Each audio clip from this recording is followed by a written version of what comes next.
मित्रांनो, काल पंतप्रधान नरेंद्र मोदींचा एक महत्त्वपूर्ण लडाखचा पूर्व लडाखचा जो दौरा होता तो पार पडला.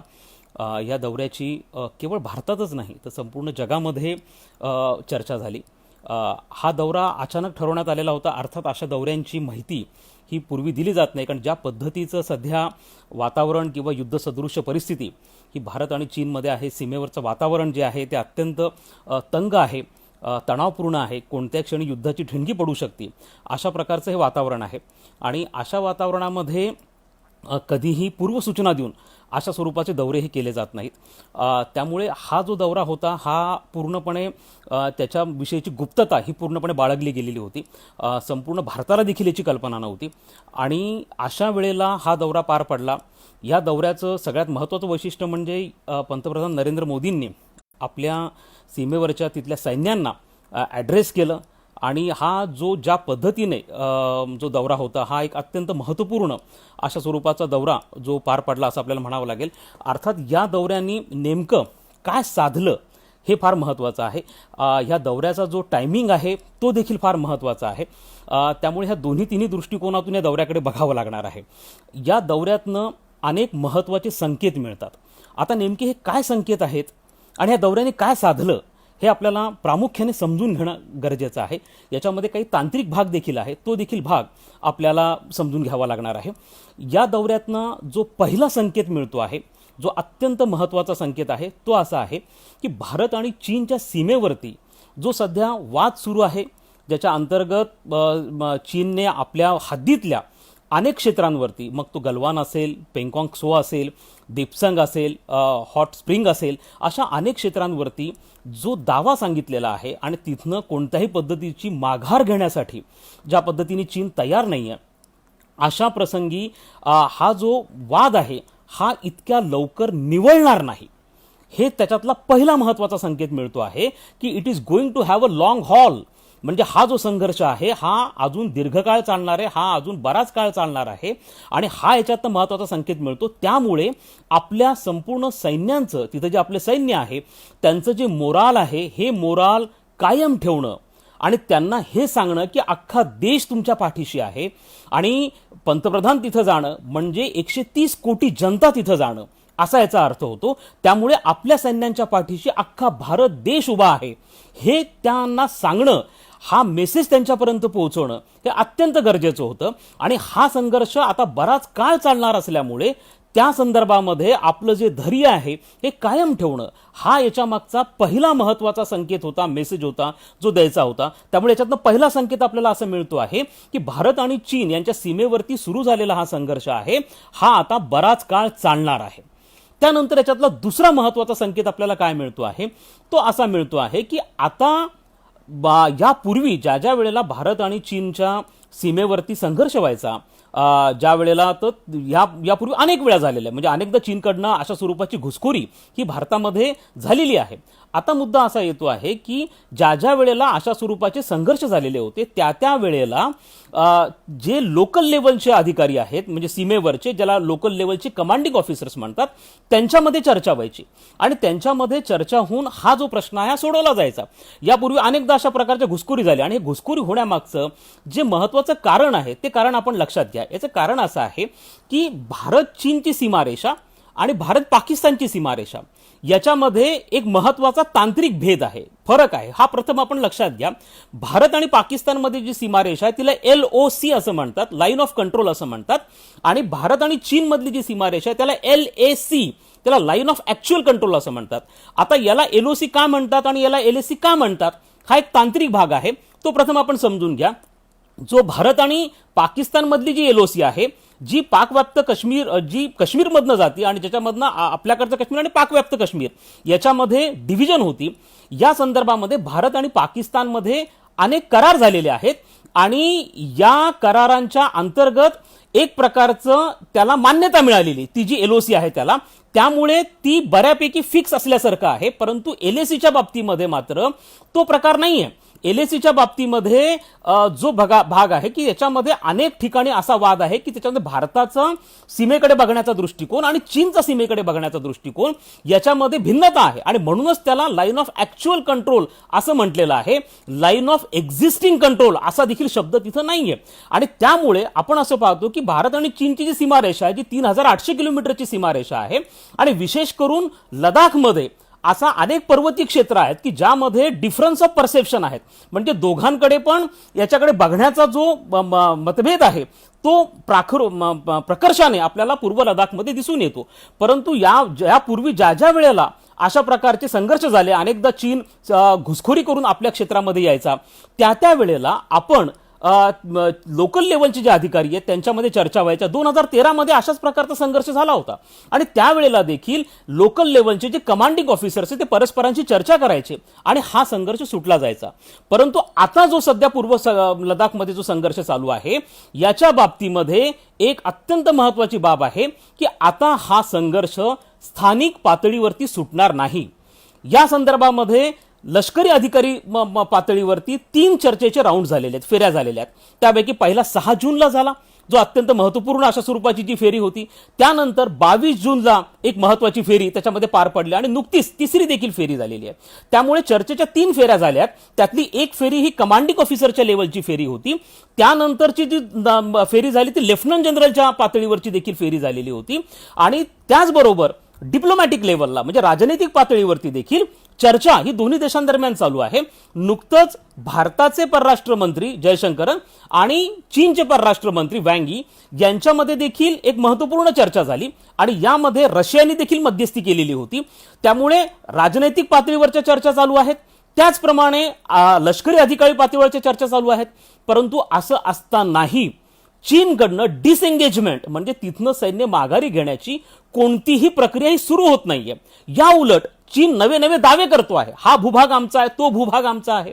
त्यामुळे चीन जो आहे तो जो स्टेटस को आहे जो त्या ठिकाणी आपल्या LAC वरती होता आणि जो आजपर्यंत चीनला मान्य होता तो जो स्टेटस को आहे तो स्टेटस को चीन डिस्टर्ब करण्याचा प्रयत्न करतोय. आणि त्यामुळे भारताची मागणी अशी आहे की जो एप्रिल महिन्यामध्ये जी स्थिती होती, जैसे ती स्थिती होती, ती चीनने कायम ठेवावी.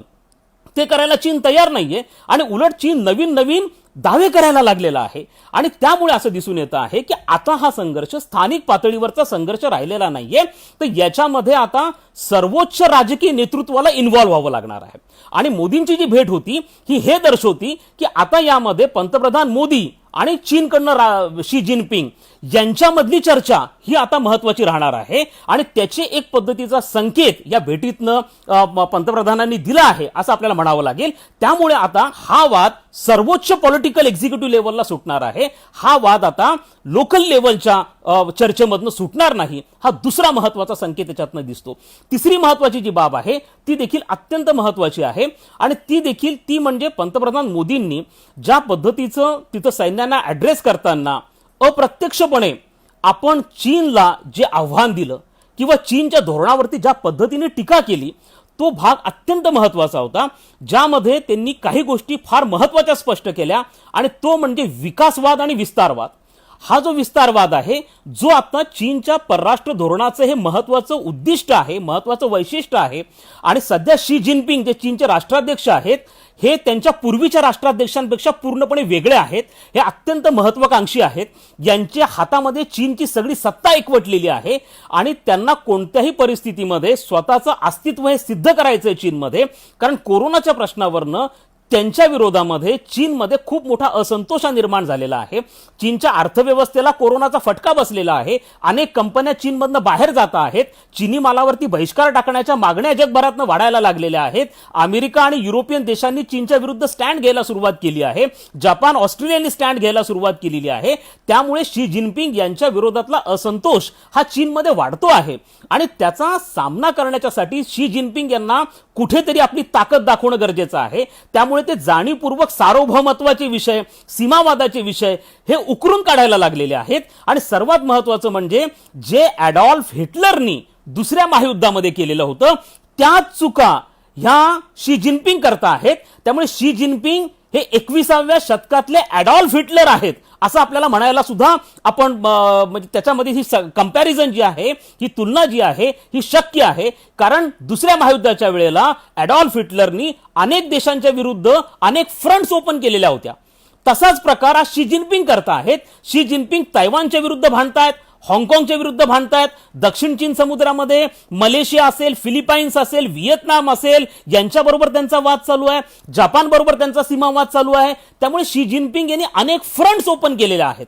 आणि त्याचबरोबर ज्या पद्धतीने ॲडॉल्फ हिटलरनी दुसऱ्या महायुद्धाच्या काळामध्ये कॉन्सन्ट्रेशन कॅम्प काढले होते, छळ छावण्या काढल्या होत्या आणि ज्यू लोकांचा छळ केला होता, आज शी जिनपिंग तेच करता आहेत. शी जिनपिंग यांनी शिनशियांग नावाचं चीनचं जे क्षेत्र आहे तिथं छळ छावण्या काढलेल्या आहेत आणि त्याच्यामध्ये 10 लाख अल्पसंख्याक मुस्लिमांना ठेवलेला आहे आणि त्यांचा अतोनात छळ केला जातो आहे. त्यामुळे जे ॲडॉल्फ हिटलरनी केलं ते शी जिनपिंग करता आहेत. आणि त्यामुळे काल पंतप्रधान मोदींचं वक्तव्य अत्यंत सूचक होतं. ते असं म्हणाले की ज्या ज्या देशांनी विस्तारवादाचा मार्ग अवलंबलेला आहे त्या देशांचा शेवट हा नक्की झालेला आहे आणि त्यांना एकतर आपले धोरण बदलावे लागलेले आहेत किंवा त्यांचा नायनाट झालेला आहे. आणि आता चीन त्याच पावलांवरती जातो आहे. हाँगकाँगच्या विरोधामध्ये चीनच्या विरुद्ध 29 देश एकत्र आलेले आहेत. नुकतंच बातमी आलेली आहे, जी कालचीच बातमी आहे, की ज्यामध्ये अमेरिकेने आपल्या 2 एअरक्राफ्ट जे जहाजं आहेत, वाहून नेणारे जहाजं आहेत, ज्याच्यावरती न्यूक्लिअर वेपन्स आहेत, ते आता ते दक्षिण चीन समुद्रामध्ये पाठवणार आहेत. याच्यामुळे अमेरिका आणि चीन ज्यांच्यामधला जरी संघर्ष आहे तो कमालीचा वाढणार आहे. त्यामुळे काल पहिल्यांदा भारत अधिकृतपणे चीनच्या विस्तारवादाविषयी बोललेला आहे. आजपर्यंत आपलं चीनच्या संदर्भातलं जे धोरण होतं हे बऱ्यापैकी बचावात्मक होतं, डिफेन्सिव्ह होतं. आपण चीनच्या अंतर्गत मुद्द्यांवरती फारसे बोलत नव्हतो. चीन हा एक असा देश आहे की त्यांनी आपले काही कोर इंटरेस्ट आयडेंटिफाय केलेले आहेत. कोर इंटरेस्ट म्हणजे त्यांचे काही हितसंबंध, जसं तैवान, हाँगकाँग, दक्षिण चीन समुद्र, हे त्यांचे हितसंबंध आहेत. आणि त्यांचं असं म्हणणं आहे की या हितसंबंधांमध्ये जो कोणी हस्तक्षेप करेल आम्ही त्याच्याबरोबर अणुयुद्ध देखील करायला तयार आहोत, अशा प्रकारची धमकी यापूर्वी देखील चीनने दिलेली आहे. त्यामुळे आपण असं पाहतो की भारत शक्यतो चीनच्या कोर इंटरेस्ट विषयी बोलत नव्हता, परंतु भारताने आपल्या धोरणामध्ये महत्वाचे बदल घडून आणलेले आहेत. 2 दिवसांपूर्वी युनायटेड नेशनच्या ह्युमन राईट काउन्सिलमध्ये ज्या वेळेला हाँगकाँगचा प्रश्न चर्चेला आला, चीनने हाँगकाँगच्या विरोधामध्ये राष्ट्रीय सुरक्षा कायदा आपल्या संसदेमध्ये मंजूर केलेला आहे आणि त्यानुसार हाँगकाँगची स्वायत्तता धोक्यात आलेली आहे.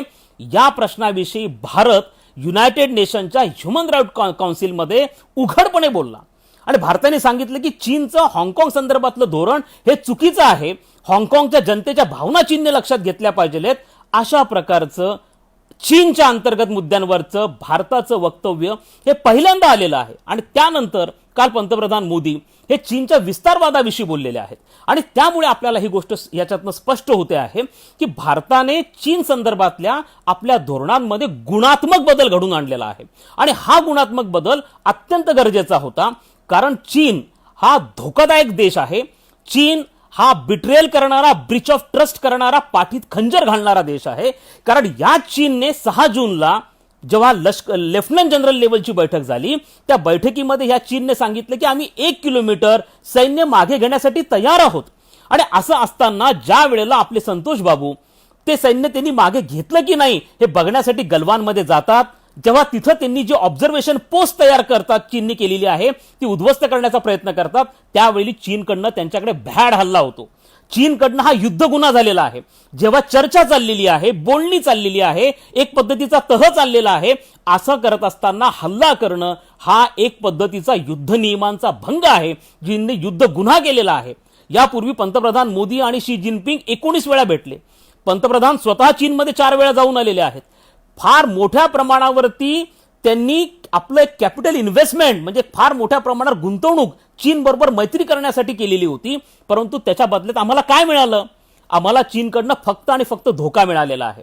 आणि जर आपण थोडं भूतकाळामध्ये गेलो तर लक्षात ठेवा, ह्या चीनला सगळ्यात पहिले राजनैतिक मान्यता देणारा कोणता देश होता 1949ला? भारत होता. त्यानंतर ह्या चीनला युनायटेड नेशन्समध्ये मेंबर बनवा म्हणून आग्रह कोणी धरला? भारताने धरला.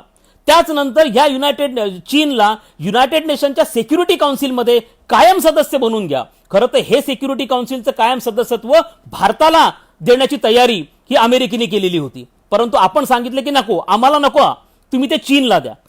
म्हणून आपण ते चीनला द्यायला लावलं. त्यासाठी आपण आग्रह केला.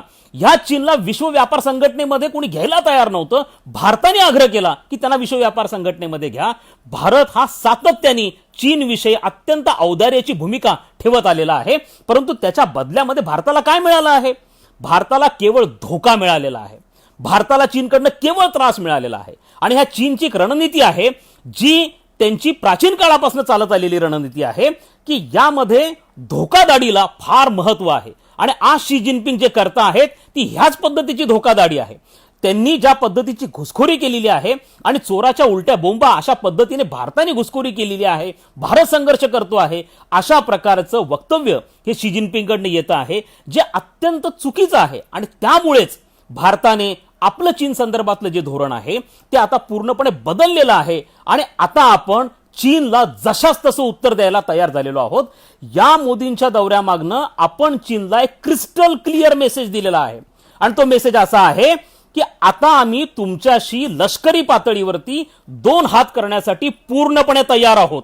तुम्ही जर पुन्हा एकदा गलवान सारखं भ्याड कृत्य आमच्या बरोबर केलं तर आम्ही तुम्हाला जशाच तसं उत्तर देऊ. आणि ज्या पद्धतीने चीनने सीमेवरती सैन्याची जमावजमाव केली त्याच्या दुप्पट तयारी आपली आहे. आपण आज तिथं हॉवर्सर तोफा केलेल्या आहेत, T-90 रणगाडे नेलेले आहेत, जमिनीवरनं आकाशात मारा करणारे आकाश सारखे क्षेपणास्त्र आपण तिथे डिप्लॉय केलेले आहेत. पँगॉंग सो जो 134 किलोमीटरचा हा तलाव आहे त्याच्यामध्ये आपण अत्याधुनिक बोटी तिथे लावलेल्या आहेत. आणि भारत जो जगामध्ये सगळ्यात जास्त ओळखला जातो तो म्हणजे पर्वतीय क्षेत्रामध्ये युद्ध करण्यासाठी जी तरबेज टीम लागती, जे तरबेज योद्धे लागतात त्या जगामध्ये फक्त भारताकडे आहेत, ज्याला हाय अल्टिट्यूड माउंटेनरिंग फायटिंग फोर्स असं म्हटलं जातं. ही भारताकडे आहे. 2012 मध्ये भारताने या टीम्स तयार केलेल्या होत्या आणि आता आपण त्या तिथे डिप्लॉय केलेल्या आहे. मला असं वाटतं दुर्दैवाने आपल्याकडे चीनचा फार मोठा बागुलबुवा तयार केला गेलेला आहे. चीन भारतापेक्षा मोठा आहे, चीनची अर्थव्यवस्था भारतापेक्षा मोठी आहे, चीनकडे प्रचंड अत्याधुनिक शस्त्रास्त्र आहेत, चीनकडे इंटरकॉन्टिनेंटल बॅलिस्टिक मिसाईल आहे आणि भारत चीनच्या तुलनेमध्ये काहीच नाहीये. हा बागुलबुवा जो चीनचा तयार करण्यात आलेला आहे तो फोडण्याची ही वेळ आलेली आहे. मला असं वाटतं जर आजच्या घडीला जरी भारत आणि चीनमध्ये संघर्ष झाला तर 100% भारत हा अप्पर हँडला असेल. भारत निश्चितपणे चीनला मात देईल. व्हिएतनाम सारख्या एका छोट्या देशाने 1979ला चीनला झोडलं होतं. ज्या चीनने असाच प्रकार व्हिएतनामच्या बाबतीमध्ये केला होता त्यामध्ये चीनचे मोठ्या प्रमाणावरती सैन्य मेलेले होते. आणि 15 जूनच्या संघर्षामध्ये आपण चीनला हा धडा दिलेला आहे की आपल्यापेक्षा जास्त त्यांचे तिथं सैन्य मारले गेलेलं आहे. आणि आता शी जिनपिंगला धोका आहे याची संख्या त्याला घोषित नाही करता येत आहे. वॉशिंग्टन पोस्टचा एक रिपोर्ट आलेला आहे. वॉशिंग्टन पोस्ट असं म्हणतं की जर शी जिनपिंगने 15 जूनच्या संघर्षामध्ये किती लोक मेले हे जर डिक्लेअर केलं तर शी जिनपिंगच्या विरोधामध्ये अख्ख्या चीनमध्ये उठाव सुरू होतील. एवढंच नाही तर चीनच्या ग्लोबल टाइम्सने नुकतंच असं म्हटलं आहे की जर आम्ही आमचे किती सैनिक मेले असं डिक्लेअर केलं तर आमच्यावरती दबाव वाढेल की भारताबरोबर युद्ध करा. याचा अर्थ असा होतो की चीनचे फार मोठ्या प्रमाणावरती सैन्य मेलेले आहे. आणि हे आपण सिद्ध करून दाखवलेलं आहे की जर आम्ही शांतताप्रेमी देश आहोत पण जर तुम्ही आमच्या कोणी सार्वभौमत्वावरती हात टाकण्याचा प्रयत्न केला, आमच्या एकात्मतेवरती कोणी हात टाकण्याचा प्रयत्न केला तर भारताला जशाच तसे उत्तर देण्याची भारताची क्षमता आहे. आणि हे आपण आता चीनला सांगितलेलं आहे. त्यामुळे चीन हा राजनैतिक पातळीवरती देखील एकटा पडलेला दिसतोय. आज भारताच्या पाठीशी अनेक मोठे देश उभे राहत आहेत. अमेरिकेने भारताला उघड समर्थन दिलं, फ्रान्सने भारताला उघड समर्थन दिलं, ऑस्ट्रेलियाने भारताला उघड समर्थन दिलं आणि काल जपानने देखील भारताला उघडपणे समर्थन दिलेलं आहे. त्यामुळे जर भारत आणि चीन मधला संघर्ष झाला तर तो केवळ दोन देशांमधला संघर्ष राहणार नाहीये. भारताच्या पाठीशी मोठ्या प्रमाणावरती आंतरराष्ट्रीय समुदाय उभा राहणार आहे. त्यामुळे चीन हा पूर्णपणे बिथरला आहे. आणि आता चीनची जी भाषा आहे ही तडजोडीची भाषा आहे. नुकतंच चीनने काय सांगितलंय, ज्या वेळेला पंतप्रधान मोदी हे लडाखच्या दौऱ्यावर गेले तेव्हा चीनकडनं कोणतं ऑफिशियल स्टेटमेंट आलं की आम्ही चर्चा करतो आहोत, चर्चेतनं मार्ग काढण्याचा प्रयत्न करतो आहोत. अशा वेळेला कोणी पण एस्केलेशन करू नये, म्हणजे परिस्थिती त्यांनी भडकवू नये, अशा प्रकारचं वक्तव्य. त्यामुळे चीन आता चर्चेची भाषा करायला लागलाय. कारण चीनला हे कळलेलं आहे की भारत हा आता 1962चा भारत राहिलेला नाहीये. दुर्दैवाने चीनचं भारताविषयीचा जो समज आहे तो असाच आहे की हा 1962चा भारत आहे, हा 2020चा भारत आहे. हा भारत पूर्णपणे बदललेला आहे. 1962ला भारताकडे अण्वस्त्र नव्हती, आज भारताकडे अण्वस्त्र आहेत. 1962 पेक्षा कितीतरी पटीने आपली आज आर्थिक प्रगती झालेली आहे. 1962ला Bharat BRICS, Shanghai corporation, G20 याचा सदस्य नव्हता, आज मोठ्या मोठ्या संघटनांचा भारत सदस्य आहे. त्यामुळे चीननी भारताविषयीचं जे चुकीचं इम्प्रेशन आहे ते करेक्ट करण्याची गरज आहे आणि चीनला ते आता जाणवायला लागलेलं आहे की आपल्याकडनं आज चूक झालाय. परंतु आता झी जिनपिंगची अवस्था अवघडल्यासारखी झाली आहे. जर त्यांनी गलवानमधनं, पेंगॉंग सोमधनं माघार घेतली तर त्यांना त्यांच्या देशांतर्गत फार मोठा विरोध सहन करावा लागतो आणि जर ते आता इथं पुढे गेले तर त्यांना भारताकडनं देखील फार मोठ्या प्रमाणावरती मार बसण्याची शक्यता देखील नाकारता येत नाही. आंतरराष्ट्रीय समुदाय त्यांच्या विरोधामध्ये झालाय. त्यामुळे शी जिनपिंगची अवस्था अत्यंत अवघडल्यासारखी झालेली आहे आणि अशा अवस्थेमध्ये चीनमध्ये एखादा मोठा उठाव होण्याची शक्यता देखील नाकारता येत नाही. चीनमधले माजी लष्करी अधिकारी मोठ्या प्रमाणावरती नाराज आहेत. बघा ज्या पद्धतीची ट्रीटमेंट भारतासारखा देश आपल्या सैन्यांना देतो. आज ज्या वेळेला 15 जूनला आमचे 20 जवान शहीद झाले त्यावेळेला अख्ख्या देशामध्ये डोळ्यामध्ये अश्रू उभे राहिले आणि आपण त्यांना हिरोचं फेअरवेल दिलं. सगळ्या देशांनी त्यांना श्रद्धांजली वाहिली आणि आज आमचे पंतप्रधान तिथं काल जेव्हा गेले त्यावेळेला ते लेहच्या हॉस्पिटलमध्ये गेले, त्यांची चौकशी केली. मात्र चीनमध्ये काय घडलं ते बघा. चीन त्यांची नावं डिक्लेअर करायला तयार नाही, चीन त्यांची संख्या डिक्लेअर करायला तयार नाहीये. त्यामुळे त्यांना बाकी श्रद्धांजली वाहणं तर दूरच आहे.